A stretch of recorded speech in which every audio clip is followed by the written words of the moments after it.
बिस्मिल्लाहिर्रहमानिर्रहीम। या बनी इस्राईल ज़कुरू निअमती अल्लती अनअमतु अलैकुम व औफू बिअहदी ऊफ़ी बिअहदिकुम व इय्याय फ़रहबून।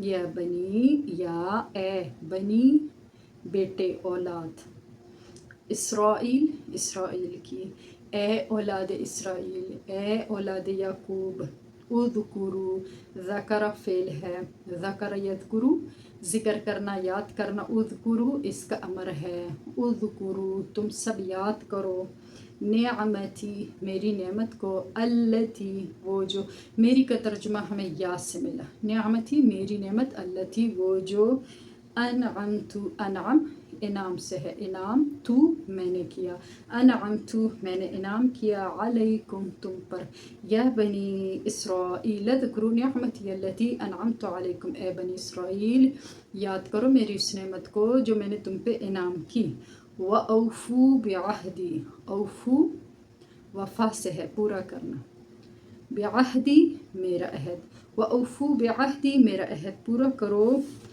ऊफ़ी बिअहदिकुम ऊफ़ी मैं पूरा करूँगा, बिअहदिकुम तुम्हारा अहद, व इय्याय फ़रहबून और मुझ ही से, फ़रहबून रहबा से है डरना, फ़रहबून रहबा से है डरना, फ़रहबून मुझसे डरो।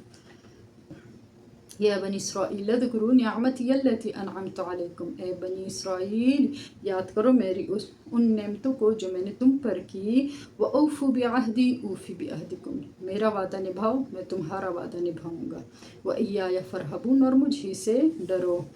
तो तफसीर में जाने से पहले, तफसीर शुरू करने से पहले कुछ ज़रूरी बातें हैं जो हम जान लेते हैं। यहाँ पर मुखातिब किया गया है या बनी इसराईल, ए बनी इसराईल, ए औलादे याकूब।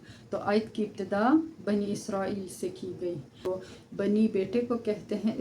इसराईल जो है वो हज़रत याकूब का लक़ब था। इस लिहाज से हज़रत याकूब की जो औलाद है वो इसराइली कहलाई और इन्हीं को यहूद भी कहा जाता है। और इस तरह इनके जद अमजद जो हैं वो हज़रत इब्राहीम हुए। हज़रत इब्राहीम अलैहिस्सलाम के दो बेटे थे, हज़रत इसहाक़ और हज़रत इस्माईल। हज़रत इस्माईल अलैहिस्सलाम जो हैं वो हिजाज़ में आबाद हुए, तो उनकी नस्ल में से आप सल्लल्लाहु अलैहि वसल्लम तशरीफ़ फरमा हुए। दूसरे बेटे इनके हज़रत इसहाक़ अलैहिस्सलाम थे, उनकी नस्ल में से हज़रत याकूब अलैहिस्सलाम थे और वो शाम और फ़लस्तीन में उनकी औलाद आबाद हुई। हज़रत याकूब के एक साहबजादे हज़रत यूसुफ़ भी थे जो अपने भाइयों की बदख़ुई की वजह से मिस्र में बेचे गए और ग़ुलाम बने और बाद में उनको नबूवत से नवाजा गया और उन्होंने अपने वालिद को और अपने ख़ानदान को मिस्र बुला लिया और वो मिस्र में जाकर अपने बेटे ही के साथ आबाद हो गए। तो एक अरसे दराज तक वो उधर खुशहाल रहे, लेकिन एक ज़माने के बाद अहले मिस्र ने गलबा पा लिया और बनी इसराइल को ग़ुलाम बना लिया और उनके साथ जुल्म ज़्यादती शुरू की और उन्हीं में फिर हज़रत मूसा अलैहिस्सलाम भी मबूस फरमाए गए। हज़रत मूसा अलैहिस्सलाम जो है वो बनी इसराइल को लेकर वादी सीना में पहुँचते हैं। तो हज़रत मूसा अलैहिस्सलाम की मुखालफत की वजह से बादशाह मिस्र जिसका लक़ब फ़िरौन था उसकी तबाही होती है और हज़रत मूसा जो है बनी इसराइल को वहाँ से निकाल कर वादी सीना में ले जाते हैं। फिर आगे इनको मुल्क शाम में हुकूमत अता होती है और उधर ही ये लोग आबाद हो जाते हैं। इन्हीं बनी इसराइलियों में हज़रत दाऊद और हज़रत सुलेमान जैसे अम्बिया भी आए हैं। ये उनका अच्छा दौर था और बाद में दीन की मुखालफत और अम्बिया के साथ दुश्मनी के बाइस इस कौम पर बहुत ही मसाइब और तबाही आई और जो कि तारीख़ में जिसकी तफसीलात तारीख़ में मौजूद है। पर बनी इसराइल से जो इसराइली मुखातिब हैं हज़रत याकूब की औलाद में से थे, वो इसराइली हैं जो मदीना में आप सल्लल्लाहु अलैहि वसल्लम के ज़माना मुबारक में मौजूद थे। यहाँ पर उनको ख़िताब करके कहा जा रहा है, उज़कुरू निअमती अल्लती, ए बनी इसराइल मेरी उस नेमत को याद करो जो मैंने तुम पर की। तो यहाँ पे जो बनी इसराइल से ख़िताब है ये वो बनी इसराइल हैं जो आप सल्लल्लाहु अलैहि वसल्लम के ज़माने मुबारक में थे। के बारे में आता है कि शाम से एक जमात चली हज रास्ते में यसरब से गुज़रते हुए, जो कि बाद हिजरत नबी सल्लल्लाहु अलैहि वसल्लम के उसका नाम मदीना पड़ा और बाद में मदीना मुनव्वरा हो गया।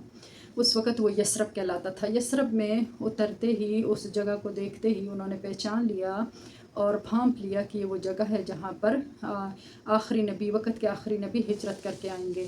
کچھ تو آثار سے معلوم ہوا، علامات سے، اور کچھ جو ہے وہی نبی سے بھی ان کو پتہ چل چکا تھا۔ چنانچہ وقت کے نبی سے انہوں نے یہ درخواست کی کہ ہمیں ادھر رہنے دے دیا جائے تاکہ ہم آخری نبی کے آنے پر ان پر ایمان لائیں اور ان کا ساتھ دیں۔ پھر اسی طرح ان کو اجازت مل گئی اور وہ یثرب میں ہی آباد ہو گئے۔ اور آخری نبی سے ملنے کا اتنا شوق اور اتنی ان کو محبت تھی کہ ان میں سے کوئی مرنے لگتا تو اپنے اولادوں میں وصیت کر دیتا کہ دیکھو میں تو مرنے لگا ہوں، لیکن میرے بعد تیرے زمانے میں اگر آخری نبی آئے تو میرا ان پر ایمان ان کو بتا دینا اور ان میرا سلام عرض کر دینا، میرا ان پر ایمان لانا اور یہ کیفیت بھی بتا دینا۔ اسی طرح ایک مدت گزر گئی تو ان کی آبادی کے بعد یمن سے بھی 2 باشندے آ گئے، اوس اور خزرج، اور رفتہ رفتہ ان کی بھی آبادی بڑھ گئی اور ان یہودیوں کی بھی آبادی بڑھ گئی۔ یہ کثیر الآباد جو ہے قبیلے بن گئے۔ ان میں جب کبھی جنگ ہوتی، یہودی یمنی قبائلوں سے تنگ آ جاتے تو ان سے یہ کہتے کہ عنقریب وہ زمانہ آنے والا ہے، ہمارا نبی ہم میں مبعوث ہوگا، ہم ان کے ساتھ مل کے تمہارے ساتھ قتال کریں گے۔ تو جب آپ صلی اللہ علیہ وسلم کی بعثت مبارک ہوئی تو یمنی باشندے جو ہیں وہ مکہ کے ساتھ ایک معاہدے کی غرض سے مکہ تشریف لائے۔ جب مکہ آئے تو آپ صلی اللہ علیہ وسلم جو ہیں ان کے شناخت اور ان کی علامت کے بارے میں تو پہلے ہی یہود سے سن چکے تھے۔ جب وہ ملے اور انہوں نے فوراً پہچان لیا اور وہ ایمان لے آئے، تو ایمان لا کر وہ انصار مدینہ بن گئے۔ تو یہ بات یہود کو اتنی بری لگی کہ ان کے دلوں میں آگ بھڑک گئی اور انہوں نے تورات میں تحریفات شروع کر دی، اپنی کتابوں میں تحریفات شروع کر دی کہ یہ وہ نبی نہیں ہیں۔ انصار مدینہ کو بہکانا شروع کر دیا کہ یہ تو وہ نبی نہیں ہیں جو ہماری کتابوں میں جن کا ذکر ہے۔ اور بنی اسرائیل کو یہ بات بھی شاک گزرتی تھی کہ یہ نبی ہمارے خاندان میں سے نہیں ہے، تو غیر خاندان کے نبی پر ہم کیوں ایمان لائیں؟ یہ ایک جبلی خاصہ ہے، انسان کو یہ بات شاک گزرتی ہے۔ تو بنی اسرائیل جو ہے انکار اور کذب میں لگ گئی۔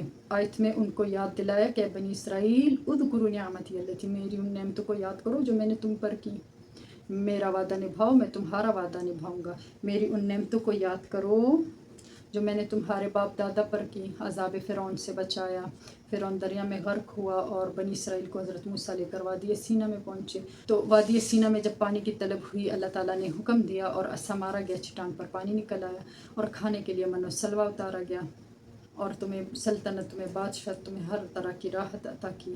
لہٰذا میری ان نعمتوں کو یاد کرو اور میرے اس وعدے کو، عہد کو پورا کرو جو تم کر چکے ہو، یعنی میرے تمام رسولوں پر ایمان لانا۔ چنانچہ آپ صلی اللہ علیہ وسلم جو ہیں تمام رسولوں کے زمرے میں آتے ہیں تو ان پر بھی ایمان لاؤ۔ اگر تم اس وعدے کو پورا کرو گے تو دنیا اور آخرت میں کامیاب کر دیے جاؤ گے۔